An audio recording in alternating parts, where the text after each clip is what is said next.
안녕하세요. 축진먹입니다. 프리미어리그 32라운드 주간 PL 시간입니다. 이번 영상은 이번 주 프리미어리그 빅6의 경기를 다 챙겨보지 못하신 분들한테 한 번에 정리하면서 귀로 듣기에 좋으실 것 같습니다. 저도 최대한 핵심만 뽑아서 간단히 한번 말씀을 드려보도록 하겠고요.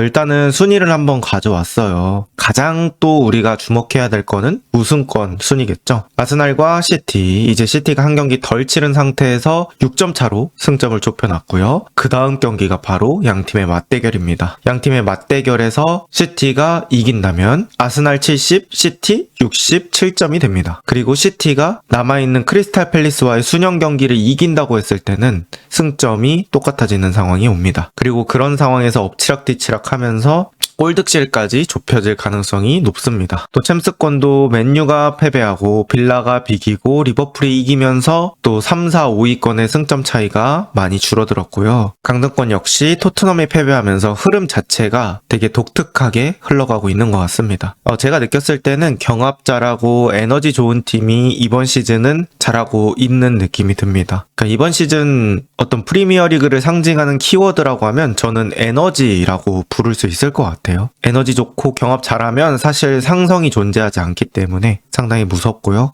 이런 무기들로 충분히 또 강팀도 잡을 수 있다. 이런 것들을 느끼고 있는 이번 시즌입니다. 가장 먼저 치러진 아스날 경기부터 얘기를 해보도록 하겠습니다.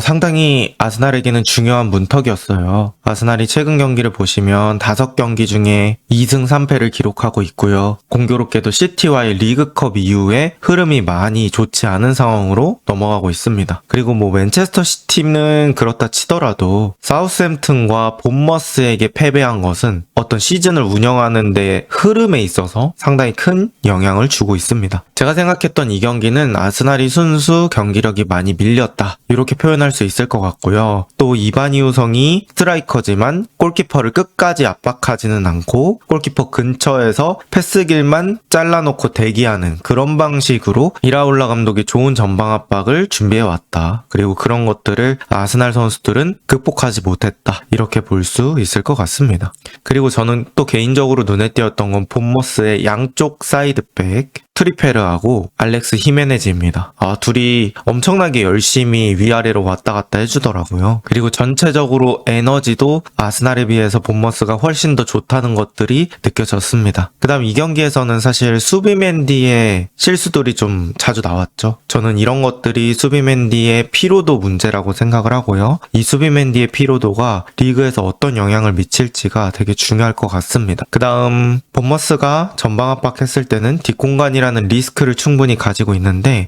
아스날이 그 뒷공간으로 좋은 패스를 넣어줄 선수가 부족했어요. 하베르츠는 냉정하게 볼을 움직여주는 선수가 아니라 몸이 움직이면서 직접 타격에 특화된 공격형 미드필더라고 볼 수 있고, 플레이메이킹 능력은 사실 짧은 거리는 어느 정도 가능하지만 긴 거리에 좋은 패스를 넣어주기에는 조금 아쉬운 능력을 가지고 있었습니다. 그래서 또 오히려 웨데고르의 공백이 아스날 입장에서는 좀 뼈아플 수 있을 것 같고요. 이런 상황에서 에제가 또 어떤 모습을 보여주는지, 이게 또 아스날 우승에 큰 영향을 미칠 것 같고요. 센터백들의 불안함도 노출되었던 경기였던 것 같습니다. 그리고 마르티넬리, 마두에케 이 두 명이 사이드에서 어떤 균열을 내주지 못하면서 전체적으로 라이스를 제외하고는 그렇게 좋지 않았던 경기였다, 이런 것들이 느껴졌고, 1군 풀백 라인 복귀가 중요할 것 같아요. 인카피에 내지는 칼라피오리, 그 다음에 오른쪽은 팀버, 이런 식으로 해서 복귀가 빨리 되어야 될 것 같습니다.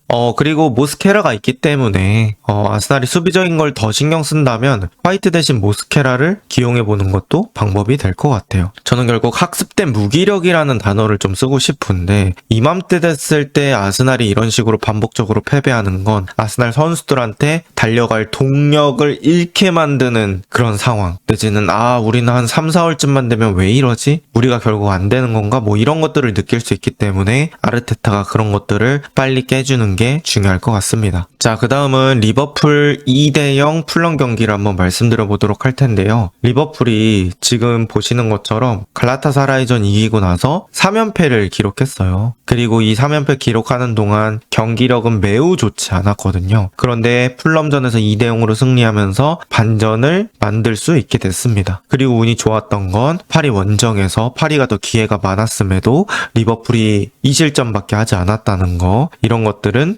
새벽에 펼쳐질 챔스 경기에서 좀 기대를 하게 만드는 부분이 아닐까 싶습니다. 이 경기에서는 역시나 은구모아 얘기 안 할 수 없겠죠. 08년생이 어떻게 1군 무대에서 이런 퍼포먼스를 보여줄 수 있는지, 그리고 이제 은구모아는 다음 시즌부터는 기용되는 빈도가 더 늘어나지 않을까 싶고요. 정말 은구모아의 원맨쇼를 확인했던 그런 경기라고 볼 수 있겠습니다. 일단 확실히 이 선수가 2명을 끌어당길 수 있다 보니까 꼭 제치지 않더라도 다른 선수한테 이득이 떨어지는 그런 장면들이 많았고요. 또 첫 골 같은 경우에는 사실 득점을 기대하긴 조금 쉽지 않았는데 4명이 둘러싸인 상황에서 어거지로 슈팅각을 만들어서 득점하는 그런 것들까지 봤을 때는 확실히 은구모아가 좋은 새싹이다, 이런 느낌 많이 들었고, 문제는 사실 리버풀이 전반전의 압박 강도라든지 역압박 이런 것들이 좋았어요. 근데 이제 후반전에 좀 에너지가 빠진다는 느낌이 들었거든요. 이거는 뭐 실력의 문제라기보다는 어떤 체력적인 관리 이런 부분들인 것 같거든요. 근데 리버풀이 24-25 시즌 때는 전반전의 압박 강도가 후반까지 이어지는 경우가 많았어요. 그래서 승리 비율도 높고, 그런 것들을 봤을 때는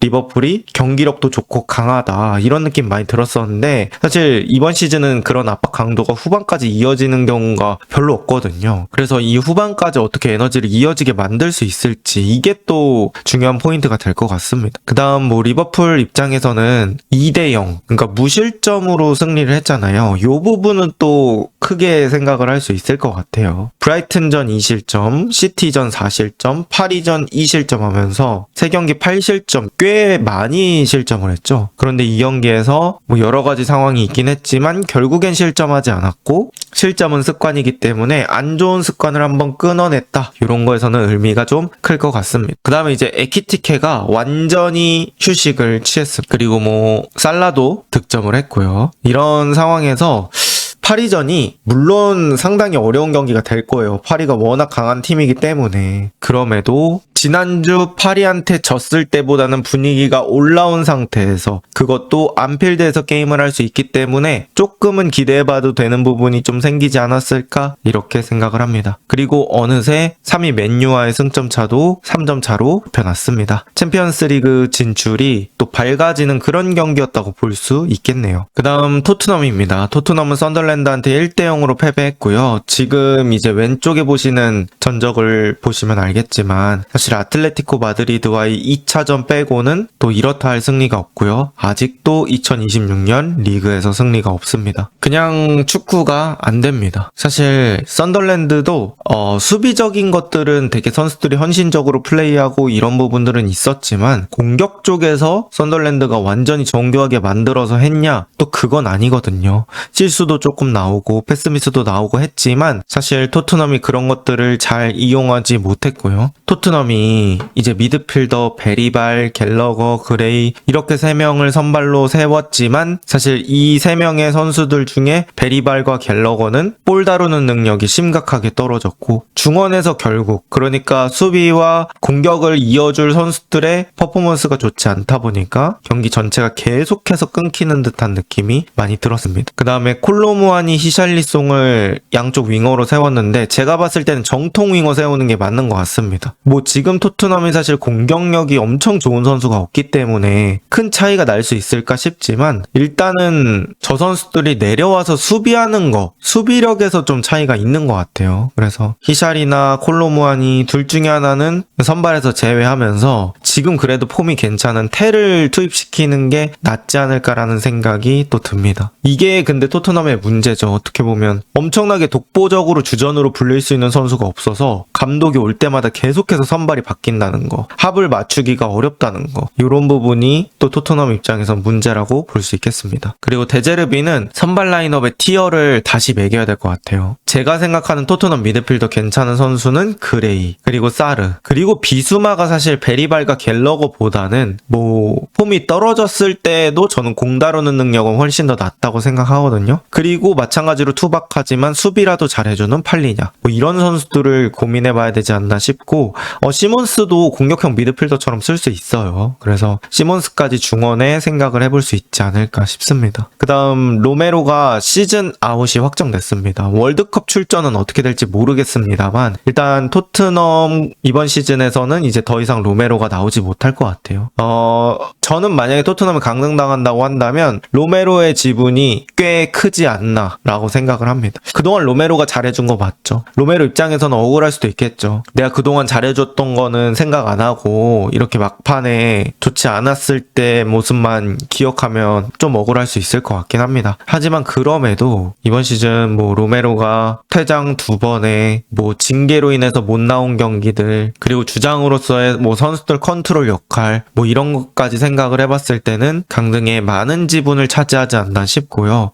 마지막 경기가 될 수 있다는 얘기도 나오고 있어요. 로메로가 토트넘을 떠날 수도 있다는 얘기가 꽤 현지 측에서 많이 나오고 있고, 또 맨로라는 기자는 로메로가 뭐 원래 토트넘을 이번 시즌에 떠날 마음이 있었다, 뭐 이런 얘기까지 해서 전체적으로 좀 토트넘의 분위기도 뒤숭숭한 것 같습니다. 토트넘은 제가 봤을 때 도련님 축구하면 안 될 것 같습니다. 이번 시즌은 멤버 구성이 패스 돌리면서 그렇게 도련님처럼 축구할 수 없을 것 같고, 약간 표현이 과격하긴 한데 상놈 축구를 해야 된, 그냥 갖다 받고 에너지 싸움하고 수비 견고하게 하고 넘어갈 것 같으면 파울하고 그러면서 마지막 한 골 넣고 버티고 뭐 이런 식으로 가야 되지 않나 싶습니다. 어쨌든 토트넘 지금 상황 매우 좋지 않다. 그 다음은 첼시 0대3 맨체스터 시티입니다. 이 경기는 사실 양 팀의 팬들뿐만 아니라 다른 팬분들도 우승컵과 관련된 경기이기 때문에 되게 주목해서 보셨을 것 같은데요. 첼시 입장에서는 챔피언스 리그 진출을 위해서 열심히 달려야 하는 그런 상황에서 또 아쉬운 패배를 당하게 되었습니다. 나름 또 전반전 역습 전술 잘 준비해 왔거든요. 근데 이제 거기서 결국 득점을 하지 못했던 게 좀 아쉬웠던 것 같고, 좀 첼시가 저는 개인적으로 많이 아쉬웠던 게 그냥 오프사이드를 너무 많이 걸렸어요. 그러니까 어떤 상대 골대로 가는 그런 패스에서 걸린 게 아니라 그냥 자기들끼리 발밑에 돌리는 패스에서 오프사이드가 나오고 막 이랬기 때문에 그런 부분들은 너무 템포를 끊는데 치명적이잖아요. 그래서 그런 것들이 좀 개선이 돼야 된다. 이거는 기본에 관련된 부분이니까요. 그 다음에 엔조 관련 이슈가 있었죠. 엔조가 이번 경기까지 내부 징계로 인해서 나오지 못했는데 막상 또 지니까 엔조가 있었으면 달라졌을까? 이렇게 생각이 또 떠오르시는 분들이 많은 것 같습니다. 제 개인적인 생각을 말씀드려보면 엔조가 있었으면 분명히 달라질 포인트가 있었겠지만 경기 결과는 시티 쪽이 조금 더 우세하지 않았을까? 축구에 만약이란 없긴 하지만, 왜냐면 엔조 말고도 이제 첼시의 다른 선수들이 좋지 않았기 때문에 그렇게 말씀을 드릴 수 있는 것 같습니다. 그리고 이제 첼시의 코어 라인, 뭐 엔조, 파머, 카이세도 요 3명의 라인이 계속해서 고전을 하고 있습니다. 특히 카이세도가 3번째 실점하는 그 장면을 봤을 때는 이렇게까지 떨어질 수 있나? 라는 생각이 또 들긴 합니다. 그 다음에 맨체스터 시티는 정말 일정 수준에 올랐어요. 풀백 활용법이. 오라일리 박스 안쪽으로 넣어놓는 거로 계속해서 재미 보고 있고요. 마테우스 누네스는 클래식한 풀백 역할. 그 다음에 전반전에는 조금 부진했던 셰르키 세메뉴 듀오가 후반전에는 또 둘이 패스를 엄청 주고받으면서 나름 또 합을 잘 올려줬어요. 그 다음 셰르키가 스타성이 진짜 갈수록 짙어지는 것 같습니다. 약간 그 또라이 같은 부분이 있는데 그런 부분이 오히려 관중들에게 매력을 느끼게끔 하고요. 여기서 이제 중요한 건 선을 넘지 않는 겁니다. 뭐 당연히 일정 부분의 어떤 엔터테인먼트성 그런 부분이 있으면 좋은데 여기서 이제 선을 넘어서 뭐 팀에 피해를 준다든지 아니면 본인 커리어에 마이너스가 되는 행동을 한다든지 뭐 퇴장을 당한다든지 그러면 안 되겠죠. 어쨌든 셰르키 이번 경기에서 봤을 때는 정말 재능이 확실한 선수다. 그리고 왼발로 발끝으로 게이한테 주는 패스는 완전히 예술 그 자체였다. 이렇게 볼 수 있을 것 같고요. 이번 경기는 맨 오브 더 매치가 이제 게히였는데 진짜 게히가 미쳤습니다. 시티가 뭐 거의 근 3, 4년간 데려온 선수 중에 가장 좋지 않나. 저는 돈나룸마와 더불어서 가장 좋은 영입이라고 볼 수 있을 것 같습니다. 일단 냄새 맡는 게 미쳤어요. 약간 공격수로 따지면 저는 인자기 내지는 뭐 토마스 밀러 같은 느낌이라고 해야 되나? 그러니까 되게 위치 선정 능력이 예술임. 그 공이 오는 흐름이랑 이런 거를 다 읽고 있다는 거고요. 그러니까 머리가 되게 좋다고 저는 생각이 됩니다. 그 다음에 양발 쓰는 것도 그렇고 크리스탈 팰리스에서보다 한층 더 발전한 그런 축구 실력을 보여주고 있는 게이입니다. 게이가 될 것 같다 라고 하면 안 되겠죠. 그 다음 맨유 대 리즈 경기입니다. 치열했던 로즈 더비. 이제 맨유가 2대1로 패배를 하게 됐는데 맨유는 이제 5위 리버풀과 승점 3점 차, 아스톤빌라와는 승점이 동률이 되면서 챔스권 싸움이 또 타이트하게 됐습니다. 뭐 당연히 이제 맨유 입장에서는 조금 억울할 수 있는 판정들이 있었던 것 같아요. 근데 이게 본머스전에서도 비슷한 일이 있었고 또 이번 경기에서도 그런 부분들이 없지 않아 있었기 때문에 좀 답답할 수 있었던 상황이었던 것 같습니다. 저는 이제 개인적으로 그 리산드로 마르티네즈가 칼버트 루인과 이제 경합할 때 머리를 잡으려고 했던 건 아닌 것 같고 뭔가 경합하고 내려오다가 손가락이 그 머리에 걸린 것 같은 느낌을 받았거든요. 뭐 심판이 더 잘 알겠지만요. 그래서 그런 부분들이 조금은 맨유 입장에서는 얘기를 해볼 만한 부분인 것 같고 마이클 캐릭 감독도 판정에 대해서 상당한 불만을 드러냈습니다. 그리고 이제 맨유가 퇴장 징계가 리산드로가 유지가 될진 모르겠지만 어쨌든 리산드로가 퇴장 당하면 이제 다음 경기도 그렇고 리그에서 되게 치명적인 타격을 입게 되잖아요. 그래서 맨유 입장에서는 많은 걸 잃은 경기가 아니었을까 싶습니다. 리즈는 또 본인들 나름대로의 공격 방법이라든지 단순하고 확실한 무기들을 잘 준비해 왔던 것 같습니다. 그리고 본인들끼리 주고받는 패스의 강도도 잘 조절해서 예쁘게 주더라고요. 그 다음에 제가 마이누라는 선수를 저번에 메뉴 영상 다룰 때 말씀을 드렸던 것 같은데 마이누가 터치가 되게 좋아요. 퍼스트 터치라든지 어려운 공을 예쁘게 잡아놓는 능력이 좋거든요. 그래서 맨유가 풀어갈 때 보면 뭐 상대 압박을 벗겨내다 보면 마이누한테 공이 되게 어렵게 갈 수 있잖아요. 근데 그거를 예쁘게 잡아놓고 다음 패스를 하기 때문에 그 연결고리 역할이 되게 잘 되더라고요. 근데 이 마이누가 없으니까 티가 나는 것 같았습니다. 그런 예쁜 볼 분배가 좀 많이 티가 났던 것 같고 뭐 우가르테는 제가 봤을 때 뭐 오늘 경기 범인이다 이런 건 아닌데 기본적으로 본인의 스타일 자체가 뭐 공을 엄청나게 잘 차고 이런 스타일이 아니다 보니까 어떤 마이누에 비해서 가져다줄 장점이 이번 경기에서는 좀 적지 않았나 싶습니다. 그리고 확실히 맥과이어의 높이가 좀 필요하다고 느껴져요.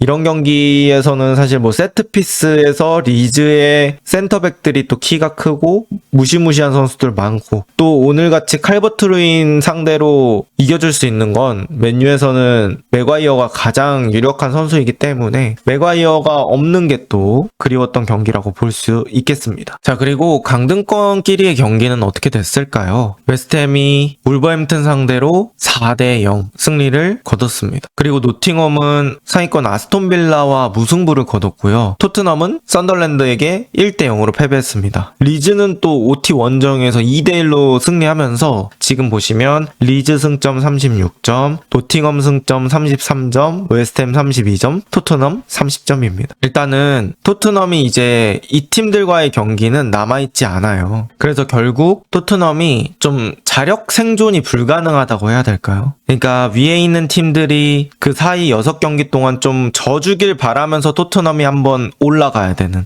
그런 상황이 돼버렸습니다. 뭐 그럴 일은 없겠지만 만약에 15, 16, 17팀이 앞으로 전승을 하게 되면 토트넘은 물리적으로 따라잡을 수가 없습니다. 왜냐면 맞대결이 없기 때문이죠. 자, 이렇게 된 상황에서는 토트넘 다음 경기 브라이튼전 그리고 그 다음에 이어지는 울버햄튼전 이런 경기를 확실히 잡아줘야 될 것 같습니다. 그리고 지금 보면 리즈의 다음 경기 울버햄튼전이고요. 노팅엄의 다음 경기 벌리전입니다. 그래서 이 두 팀이 승점을 딸 가능성이 매우 높아요. 그렇기 때문에 웨스트햄이 팰리스에게 잡히고 토트넘이 브라이튼을 이겨야 되는 뭐 그런 상황까지 몰렸다고 볼 수 있겠습니다. 자, 이렇게 간단하게 이번 주간 PL 정리해 봤는데요. 과연 여러분의 생각은 어떠신지 댓글로 남겨주시면 감사하겠습니다. 좋은 하루 보내세요.